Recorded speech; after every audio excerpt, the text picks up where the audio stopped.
여러분, 안녕하세요. 조선 최고의 실학자 정약용 선생의 지혜로 현대인의 고민을 풀어드리는 다산의 지혜입니다. 오늘은 여러분 모두가 한 번쯤은 경험했을 이야기를 가지고 왔습니다. 바로 사람 때문에 받은 상처에 관한 이야기입니다.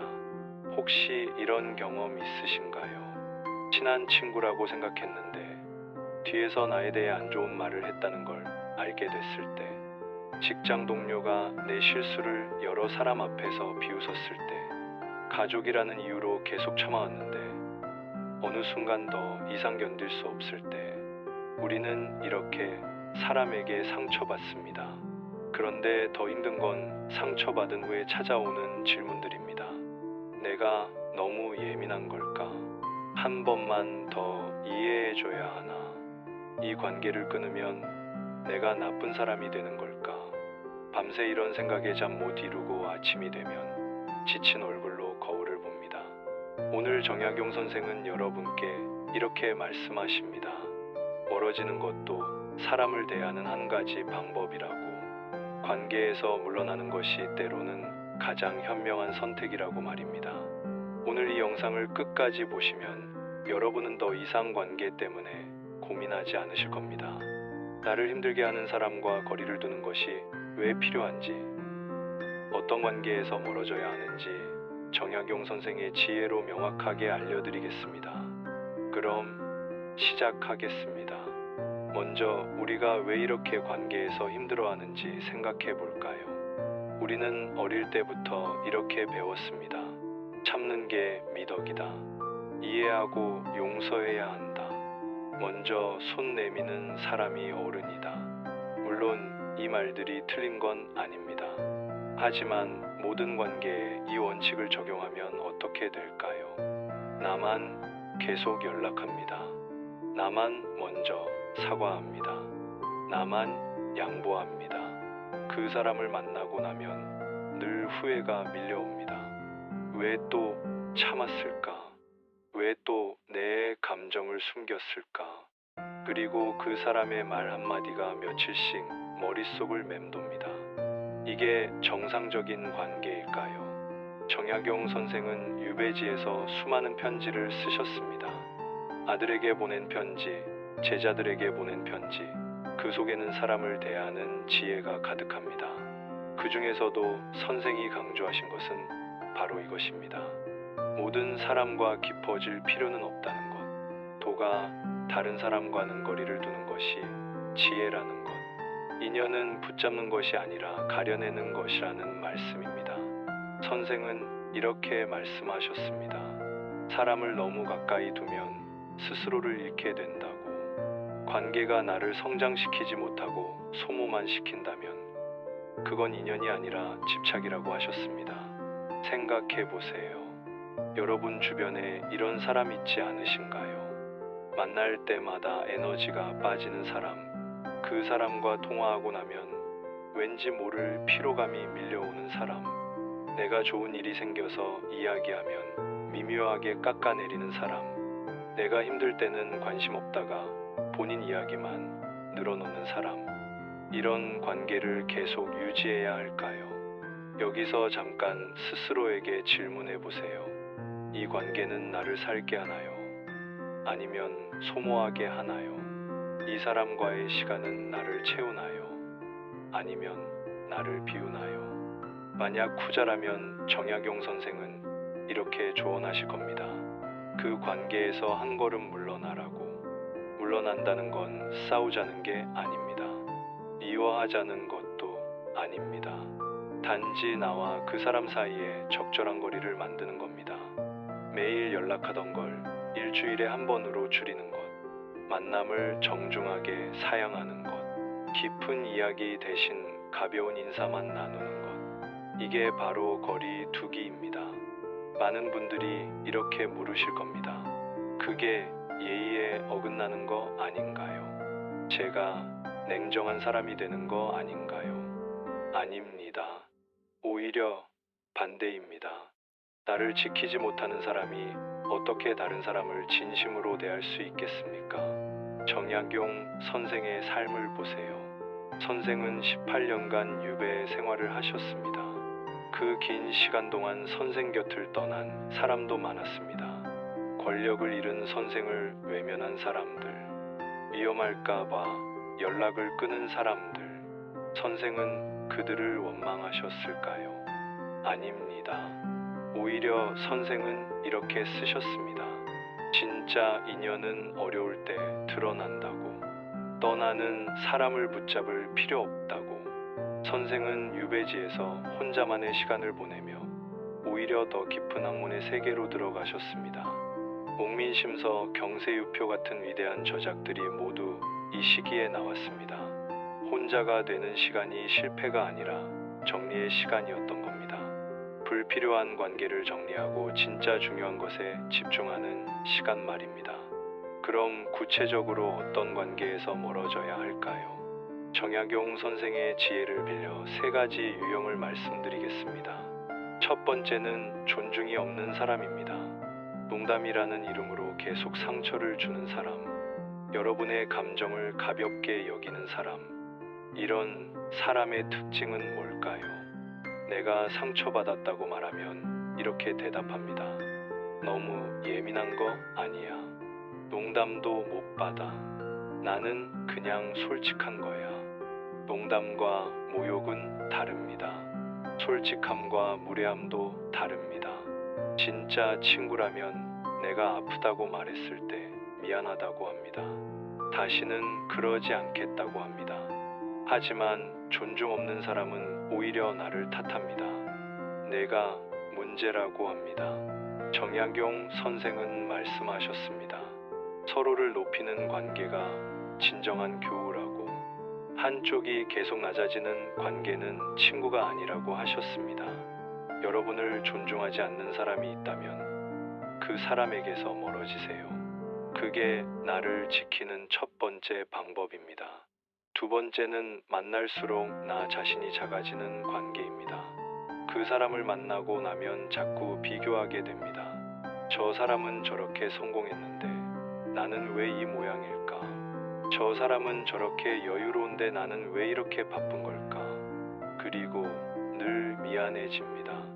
내가 부족한 것 같고, 내가 뒤처진 것 같고, 내가 노력이 부족한 것 같습니다. 이런 관계가 나쁜 이유는 뭘까요? 그 사람이 나쁜 사람이어서가 아닙니다. 그냥 우리가 서로 다른 길을 가고 있기 때문입니다. 그 사람의 기준으로 나를 재면 나는 항상 부족합니다. 나의 기준으로 그 사람을 보면 그 사람도 부족할 겁니다.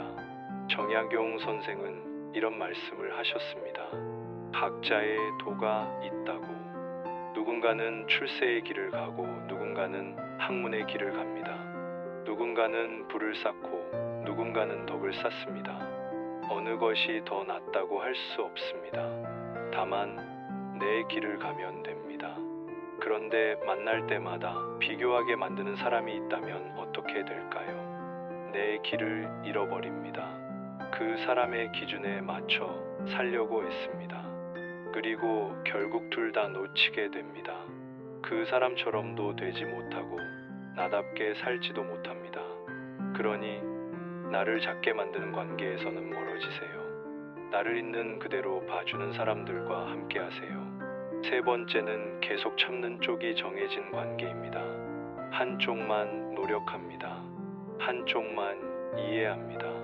한쪽만 양보합니다. 이런 관계의 특징은 뭘까요? 항상 내가 먼저 연락합니다. 그 사람은 바쁘다는 이유로 답장이 늦습니다.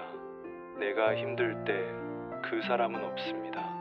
하지만 그 사람이 힘들 때는 내가 달려갑니다. 약속을 잡을 때도 항상 그 사람 위주입니다. 그 사람 일정에 내가 맞춥니다. 만나는 장소도 그 사람 집 근처입니다. 대화 주제도 그 사람 이야기입니다. 그리고 나는 점점 이 관계에서 투명인간이 됩니다. 정약용 선생이라면 이렇게 말씀하셨을 겁니다. 그건 인연이 아니라 소모다. 관계는 서로 주고받는 것입니다.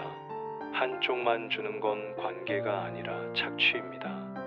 물론 때로는 한쪽이 더 힘들 때가 있습니다. 그럴 땐 다른 쪽이 더 많이 주는 게 맞습니다. 하지만 그게 계속되면 안 됩니다. 진짜 관계는 순서가 바뀝니다. 이번엔 내가 힘들었으니까 내가 도와줬어. 다음엔 내가 힘들 때 내가 도와줄게. 이렇게 돌아가야 합니다. 그런데 항상 한쪽만 주는 관계라면 그건 불균형입니다. 그 불균형이 오래가면 주는 쪽은 지치고 받는 쪽은 당연하게 여깁니다. 이런 관계는 멀어지는 게 서로를 위한 일입니다. 여기까지 듣고 어떤 분들은 이렇게 생각하실 수 있습니다. 그럼 사람을 다 멀리하고 혼자 살라는 건가요? 아닙니다. 정약용 선생이 말씀하신 건 무조건 혼자가 되라는 게 아닙니다. 나를 소모시키는 관계를 정리하고 나를 살리는 관계에 집중하라는 겁니다. 세상에는 두 종류의 관계가 있습니다. 나를 채우는 관계와 나를 비우는 관계. 나를 채우는 관계는 만나고 나면 힘이 납니다. 웃음이 나옵니다. 내일이 기대됩니다. 나를 비우는 관계는 만나고 나면 피곤합니다. 한숨이 나옵니다. 다시 만나기 싫어집니다. 정약용 선생은 소수의 깊은 친구를 두셨습니다. 유배지에서도 편지를 주고받으며 서로를 격려한 사람들, 선생이 힘들 때 찾아와 준 사람들, 선생의 학문을 진심으로 존중해 준 사람들, 이런 사람들과의 관계를 선생은 평생 소중히 여기셨습니다. 여러분도 마찬가지입니다. 100명의 아는 사람보다 1명의 진짜 친구가 낫습니다. 매일 만나는 피곤한 사람보다 가끔 보는 편안한 사람이 낫습니다. 많은 관계가 중요한 게 아니라 좋은 관계가 중요합니다. 그럼 어떻게 멀어져야 할까요? 싸워서 끊을 필요는 없습니다. 크게 말다툼할 필요도 없습니다. 그냥 조용히 거리를 두면 됩니다. 전화가 오면 받되 대화를 짧게 끝냅니다. 만나자는 제안이 오면 정중하게 사양합니다. 바쁘다고 다음에 보자고 말합니다. 처음엔 미안할 수 있습니다. 내가 너무 냉정한 건 아닐까 걱정될 수 있습니다. 하지만 시간이 지나면 알게 됩니다. 그 관계에서 벗어나니까 숨통이 트인다는 걸, 그 사람 생각에 잠 못 이루던 밤이 사라진다는 걸, 나를 위한 시간이 생긴다는 걸 말입니다. 정약용 선생은 유배에서 돌아온 후에도 많은 사람들을 만나지 않으셨습니다. 조용히 책을 쓰시고 제자들을 가르치시고 가족과 시간을 보내셨습니다. 불필요한 관계를 정리하고 진짜 소중한 것들에 집중하신 겁니다. 멀어지는 건 예의 없음이 아닙니다. 나를 지키는 최소한의 선택입니다. 관계는 의무가 아닙니다. 모든 사람과 친할 필요도 없습니다. 모든 사람에게 좋은 사람일 필요도 없습니다. 나를 힘들게 하는 사람에게서 멀어지는 건 이기적인 게 아니라 현명한 겁니다. 혼자가 되는 시간을 두려워하지 마세요. 정약용 선생의 삶이 말해줍니다. 혼자가 되는 시간은 실패가 아니라 정리의 시간입니다. 불필요한 것을 떨쳐내고 중요한 것을 발견하는 시간입니다. 남들의 시선에서 벗어나 진짜 나를 만나는 시간입니다. 여러분, 지금 떠오르는 사람이 있나요?